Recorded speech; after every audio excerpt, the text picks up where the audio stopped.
i nderuar ambasador Gonzato, Kuja, Sem dhe gjithë pranishmët e tjerë.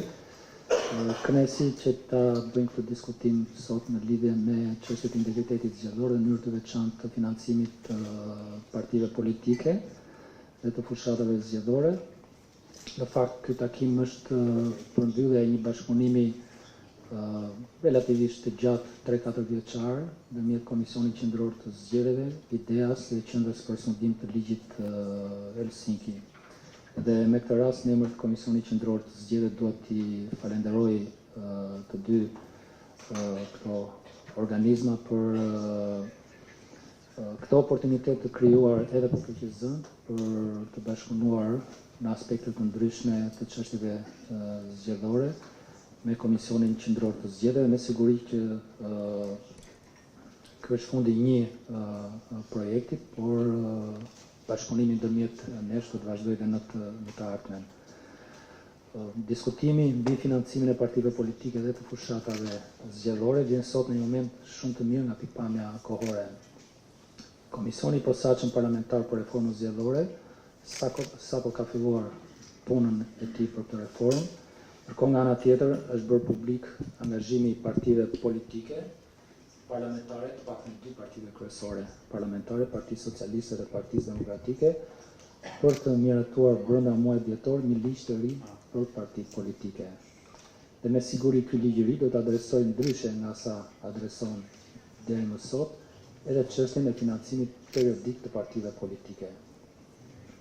Komisioni Qendror i Zgjedhjeve, IDEA apo dhe Qendra për sundim të ligjit Helsinki, në disa aktivitete të përbashkëta janë përpjekur që t'i japin eko nevojës për përmirësim të kuadrit ligjor që ka të bëjë me financimin e partive politike dhe të subjekteve zgjedhore. Pavarësisht disa dallimeve jo thelbësore, të gjithë aktorët politik dhe institucional apo edhe të tjerë konsiderojnë se kemi nevojë për rregulla të përmirësuara në lidhje me financimin e partive politike dhe të subjekteve zgjedhore, me qëllim që këto përmirësime na garantojnë një qartësi të plotë se kush financon kë sa, dy auditim të plotë dhe domethënës, dhe tre eficiencë të institucioneve mbikëqyrëse dhe kontrolluese të financimit. Gjithashtu dhe akses të publikut dhe të aktorëve të tjerë monitorues apo dhe të vëzhguesve të financimit të partive politike dhe të subjekteve zgjedhore. Raportet vjetore të Komisionit Qendror të Zgjedhjeve mbi financimin vjetor të partive politike për 3 vitet e fundit tregojnë një nivel të ulët përmbushjes të detyrimit ligjor për raportimin financiar. Kështu në vitin 2024, 84 parti nga 135, të cilat rezultojnë të regjistruara, nuk kanë dorëzuar raport financiar vjetor në Komisionin Qendror të Zgjedhjeve. Në vitin 2023 ishin 82 nga 132 parti të regjistruara në atë kohë, dhe në vitin 2022 83 nga 131 parti politike nuk e dorëzuan raportin financiar vjetor në Komisionin Qendror të Zgjedhjeve. Në vitin 2024 38 parti politike ishin të pa aksesueshme ose të pa kontaktueshme në ana e Komisionit Qendror të Zgjedhjeve për auditim për pasaktësi të adresës ose mungesë të kontakteve të tjera për të komunikuar me këto parti. Në vitin 2023 ishin 69 parti, pra mbi gjysma e partive, të cilat mund të përkufizojnë si jo funksionale në aspektin administrativ. Këto të dhëna sipërfaqësore të themi deri diku tregojnë një problem të vazhdueshëm të mosbatimit të paktën të detyrimeve ligjore më bazike nga ana e partive politike, gjë që e cila natyrisht synon transparencën e financimit politik. Ndërkohë në raportet e dorëzuara nga partitë që kanë raportuar, audituesit kanë evidentuar diferenca materiale ndërmjet shpenzimeve të raportuara dhe atyre të evidentuara, deklarimet të pasakta të të ardhurave, mos llogaritje të amortizimeve, mos rakordime në sistemin e fiskalizimit, mungesë të faturave të rregullave tatimore dhe deklarime zero edhe nga partitë të cilat qartazi publikisht të paktën duket që kanë zhvilluar aktivitet politik. Problemet me këtë rast janë të karakterit strukturor dhe tregojnë mungesë kapacitetesh profesionale dhe të standardeve të unifikuara të raportimit. Për sa i përket procesit të auditimit të financave të partive dhe të subjekteve, vlerësojmë që modeli aktual duket se nuk përmbush pritshmëritë e gjithkujt. Më së patu, ky model, ku audituesi ligjor paguhen nga vetë partitë politike, krijon rrezik të qartë për pavarësinë e auditimit, si dhe cënon cilësinë e kontrollit financiar. Ndërkohë, në vetvete, kuadri rregullator mbi financimin ka ose boshllëqe ose paqartësi. Dhe në këtë rast, ilustroj se kemi mos përputhje mes ligjit për partitë politike dhe kodit zgjedhor për sanksionet financiare, mungesë rregullimit të plotë të ndihmës financiare të ndaluar, rregullim të pamjaftueshëm të subjekteve të treta dhe të reklame politike online, pra të financimit të subjekteve të treta apo palëve të treta, mungesë mekanizmash për monitorim financiar në kohë reale. Këto boshllëqe apo paqartësi në gjykimin dhe në vlerësimin tonë dëmtojnë transparencën, llogaridhënien dhe harmonizimin ligjor me standardet ndërkombëtare në këtë çështje. Raportet e OSBE-ODIR-it, të cilat shoqërojnë proceset zgjedhore në Shqipëri, kanë teksuar rregullisht se ne kemi transparencë të kufizuar të financimit, mbikëqyrje të fragmentuar, kapacitete të pamjaftueshme të autoriteteve për mbikëqyrje dhe auditim, pamundësi për verifikim efektiv gjatë fushatës dhe vonesat të konsiderueshme në publikimin e të dhënave. Është nevoja në gjykimin dhe vlerësimin tonë për të patur një koherencë të kuadrit ligjor dhe të shikojmë mundësinë e rritjes dhe fuqizimit të teknologjisë informacionit me qëllim për të forcuar transparencën dhe kulturën e llogaridhënies, kjo edhe brenda vetë partive politike. Disa rekomandime për përmirësim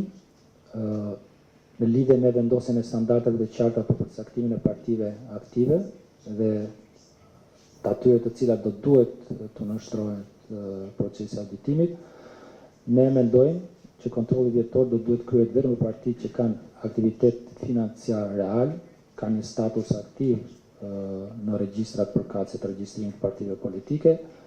apo dhe regjistrat të tjerë dhe përfitojnë fonde nga buxheti i shtetit. Në vlerësimin tonë, ky propozim i KQZ-s do të eliminonte auditimin formal të partive jo funksionale, ose që praktikisht nuk ekzistojnë, dhe do të përqendrojë resurset të subjektet që realisht ndikojnë në sistemin politik. Partitë të cilat nuk raportojnë, nuk në kuadër të sanksioneve që mund të imponohen në këtë rast, nuk mund të lejohen ose nuk do të duhet lejohen të marrin pjesë në zgjedhje, dhe nëse kanë marrë financim nga buxheti i shtetit dhe nuk kanë bërë raportime përkatëse, do duhet të përballen edhe me sanksione financiare. Marrja pjesë rishtazi në zgjedhje këtyre partive do duhet lejohet vetëm në kushtet e depozitimit të raporteve financiare të padepozituara dhe të pagimit të sanksione financiare kur është rasti. Duhet një unifikim i procesit auditimit dhe financimit audituesve,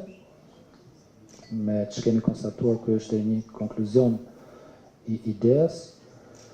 dhe është në përputhje edhe me praktikat e OSBE-ODIR-it për të garantuar pavarësinë e mbikëqyrjes, e me këtë rast KQZ sugjeron që përzgjedhja, kontraktimi dhe pagesa audituese të kryhet nga një strukturë e vetme, pra nga Komisioni Qendror i Zgjedhjeve, duke shmangur konfliktin e interesit dhe me këtë rast duke standardizuar cilësinë e auditimit. Do duhet konsiderojmë vendosjen e sanksioneve proporcionale dhe të forta dhe të zbatueshme, dhe sipas nesh duhet që të ketë gjoba të cilat lidhen me përqindjen e fondeve publike të marra, pezullim të fondeve publike për vitin pasardhës, konfiskim fondesh, deri e përgjegjësi penale kur është rasti i shkeljeve të rënda abuzive, si dhe detyrime specifike për drejtuesit e partive politike apo dhe audituesit. Ne vlerësojmë se kjo qasje është në përputhje të plotë me standarde ndërkombëtare për masa proporcionale dhe sanksione proporcionale dhe efektive. Do duhet një fuqizim i kapaciteteve mbikëqyrëse të KQZ-s, edhe me këtë rast shikojmë mundësinë e krijimit të një platforme për monitorimin financiar në kohë reale të partive politike dhe subjekteve zgjedhore. Të duhet të forcojmë pra kapacitetet njerëzore dhe ato financiare e logjistike të KQZ-s në lidhje me sistemin elektronik të cilin ne mendojmë që do të ishte me dobi. Ai do të jetë i lidhur drejt për drejtë me bankat dhe institucionet financiare dhe të regjistrojë automatikisht çdo transakcion të kryer, të gjenerojë sinjalizime për shkelje dhe të bllokojë kur është rasti fonde të dyshinta në kohë reale. Kjo në fakt tashmë është një praktikë që ka filluar të aplikohet në disa vende europiane dhe konsiderohet si kusht për transparencë në kohët moderne. Në lidhje me financimin e subjekteve të treta dhe reklamave digjitale, rekomandohet regjistrimi i detyrueshëm të subjekteve të treta politike, raportim i shpenzimeve të tyre, krijimi i një regjistri publik të reklameve politike online, identifikim i detyrueshëm i sponsorëve të rastit, si dhe ndalimi i financimeve të paguara nga subjekte tuaja. Në lidhje me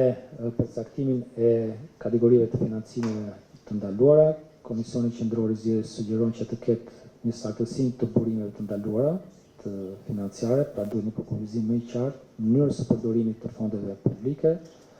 si dhe të procedurave të raportimit dhe të monitorimit, apo dhe të sanksioneve për shkelje të ndihmës financiare. Për sa i përket harmonizimit të kuadrit ligjor, sikurse rekomandohet edhe nga ODIHR apo edhe nga IDEA, vlerësohet se do duhet të ketë rishikim, edhe kjo duket se është në proces tash, tërësor të ligjit të partive politike, të kodit zgjedhor dhe në këtë rast edhe të pjesëve që kanë të bëjnë me financimin e partive dhe të subjekteve zgjedhore, dhe rrjedhimisht edhe të akteve në ligjore të Komisionit Qendror të Zgjedhjeve, kjo me qëllim që të krijohet një koherencë dhe të shmangen boshllëqet aktuale ligjore, sikurse është evidentuar dhe në raportet e ODIHR. Për ta përmbyllur, ne vlerësojmë që problematikat e identifikuara qoftë nga Komisioni Qendror i Zgjedhjeve, por edhe nga aktorë të tjerë, të cilët ndër vite janë angazhuar në çështje të financimit të zgjedhjeve në Shqipëri apo partive politike, tregojnë qartë se jemi në nevojë për të ndërtuar një arkitekturë të re të financimit politik, më transparente, më të standardizuar dhe më të mbikëqyrur. Zbatimi i rekomandimeve të mësipërve do të krijonte një sistem ku partitë raportojnë me standarde të qarta, auditimi është realisht i pavarur dhe efektiv, teknologjia siguron monitorim në kohë reale të financimit, sanksionet janë efektive dhe besimi i publikut apo dhe i aktorëve të tjerë do të jetë më i lartë.